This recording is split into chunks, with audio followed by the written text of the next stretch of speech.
Hello, my name is Corbin Thurman, and I'm doing my oral presentation over emotional intelligence, or otherwise known as EQ. So, what is emotional intelligence and how can we develop it? Emotional intelligence is the ability to handle and recognize one's emotions, and the ability starts with recognizing and managing one's own emotions and then those of others around them. Especially in the workforce, as good leaders tend to have both of these qualities. Emotional quotient, or EQ, the term has been around since the 1960s but was made popular in 1955 by Daniel Goldman in his best-selling book, Emotional Intelligence. EQ differs from IQ, whereas IQ stands for emotional quotient, which is more of the score of the person's problem-solving ability measured through standardized tests, whereas EQ is going to be more based on handling the emotions of those around them as well as themselves, and then figuring out how to manage and work around that. Emotional intelligence is important as it is a fundamental to all relationships. How we relate to people, how we understand our emotions, and how we understand those of others around us become of particular importance for those of leaders, especially at the most basic levels of influence. When we tend to influence those around us, we tend to recognize and want to know how they tick. Oftentimes, clear communication is not necessarily the most effective way, as I've learned through experience. Sometimes it's hard to gauge somebody's emotions if the audience doesn't open up to you or necessarily accept that.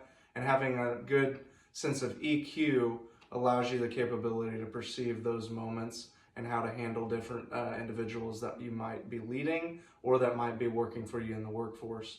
As each individual team may be gauged different, they have different things going on in the reality of the world. So being able to recognize that and having a good sense of EQ is more important than just people with higher emotional intelligence or knowing how to problem solve. Sometimes having a set of both skills can play a successful role at work to help better your relationships and improve your lifestyle at work. People seem to naturally gravitate to people with high EQ as they are more aware of their surroundings. A good way to kind of develop better EQ skills are to read some books, go to seminars, attend classes.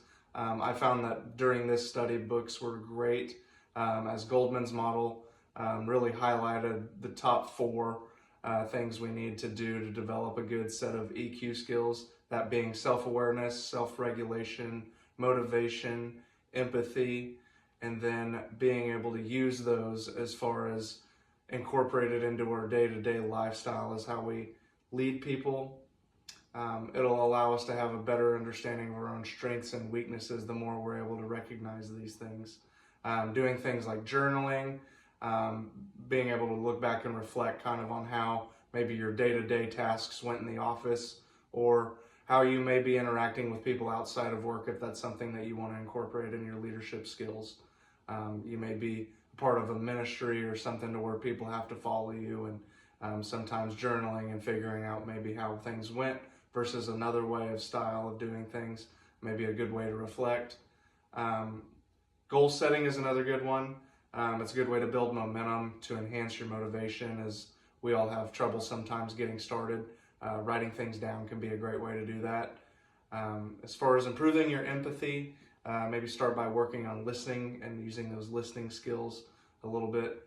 To active listen, sometimes you may have heard what the person said, but to be actively engaged in their body language as well as their empathy are definitely skill sets that go along with the nonverbal cues that allow someone to be highly emotionally intelligent, for as it's not just always what somebody may have said.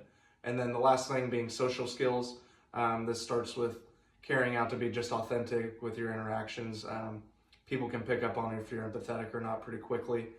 So being able to work on that with how you verbally communicate with others in public, public speaking, or just normal conversation can be a great way to communicate and to improve each time. So those are just things to kind of look at and focus on if you're wanting to develop and really hone in on that EQ skill set.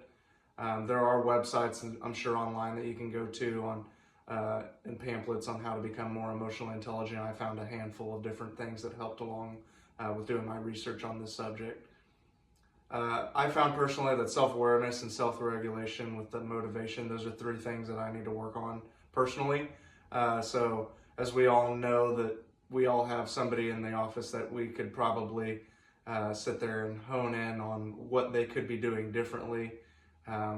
We also need to self-reflect, as I have done during this project, to figure out how I can be more emotionally intelligent, not only within my office at State Farm, but as well as in my day-to-day life with my family. So I hope I can use these qualities to become more active as a listener, as well as using it to build the leadership skills that I need to become successful in life. So thank you for your time. Looking forward to it. Thank you.